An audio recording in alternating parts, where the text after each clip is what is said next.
हमारी आज की कहानी है चिड़िया के 3 बच्चे।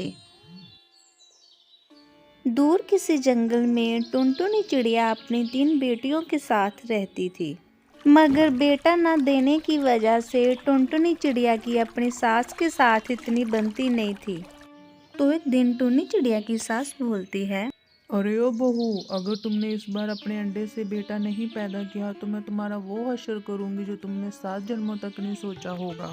मैं सुबह से देख रही हूँ तुम इन तीनों के साथ लगी पड़ी हो। जा जाके अभी किचन संभालो और मैं खेत में जा रही हूँ। मेरा बेटा पूरा दिन भूखा पड़ा रहता है, तुम लोगों के लिए मेहनत करता है और तुम जहाँ पे लगी रहती हो उसको खाना भी नहीं अच्छे से देती।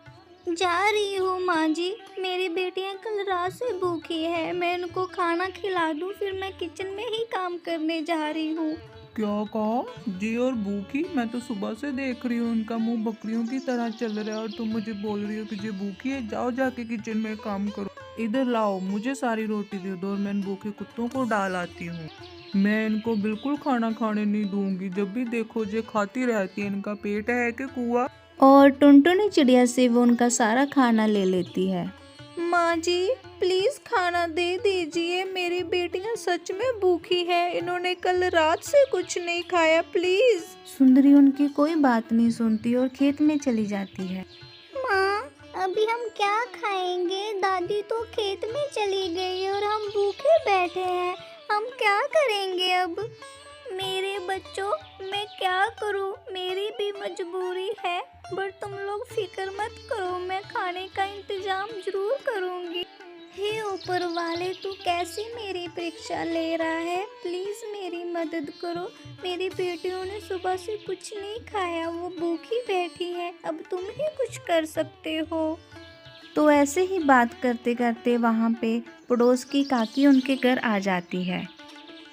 अच्छा हुआ तुम सब लोग यहीं पे मिल गए, मेरे घर पोता हुआ है, उसकी मिठाई देने आई हूँ तुम लोगों के घर।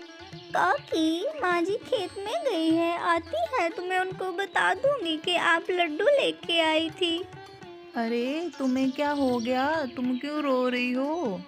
काकी आपसे क्या छुपाऊं, घर में माँ जी ने ताला लगा दिया है जिससे मेरी बेटियां कुछ भी ना खा पाए और मेरी बेटियां कल रात से भूखी बैठी है। अरे ये तो होना ही था, तुमने 3 बेटियां पैदा जो की है, अभी एक लड़का पैदा करो, देखना तुम्हारी सास तुम्हें पलकों पे बिठा के रखेगी। अगर इस बार तेरे बेटा पैदा ना हुआ तो तेरी सास तेरे पति की शादी कहीं और कर देगी, तू तो गई काम से। अब बहुत हो गया, मैं अपनी बेटियों को और सहने नहीं दूंगी और मेरे में इतनी हिम्मत है कि मैं अपनी 3 बेटियों को अकेले पाल सकती हूँ, मुझे किसी की कोई ज़रूरत नहीं है। टुनटुनी मन ही मन में एक कड़क फैसला ले लेती है और अपनी बेटियों को साथ लेके घर से निकल जाती है। माँ तुम हमें लेके कहाँ जा रही हो, दादी और पापा को पता चलेगा तो वो हमें और तुम्हें बहुत मारेंगे। मेरी बच्चियों अब ऐसी नौबत नहीं आएगी, तुम्हारे दादा और पापा तुम्हें अब कभी नहीं मारेंगे। टुनटुनी अपनी बच्चियों को लेके पास वाले जंगल में जाती है। वो वहाँ पे देखती है कि गांव का मुखिया भूखे लोगों को खाना खिला रहा था। भैया क्या हमें खाना खाने को मिलेगा, मैं और मेरी बेटियां कल रात से भूखे हैं। हाँ बहन, क्यों नहीं खाना मिलेगा? ये खाना तो हमने स्पेशली भूखे लोगों के लिए रखा है, तुम खा सकती हो। टुनटुनी चिड़िया और उसकी तीनों बच्चियां खूब सारा खाना खाती है। इसके बाद टुनटुनी चिड़िया मुखिया से पूछती है कि क्या हमें कोई काम करने के लिए मिलेगा, तो मुखिया उनको रोटियां सेकने का काम दे देता है और साथ ही साथ में उसकी तीनों बच्चियों की पढ़ाई की जिम्मेदारी भी लेने लगता है।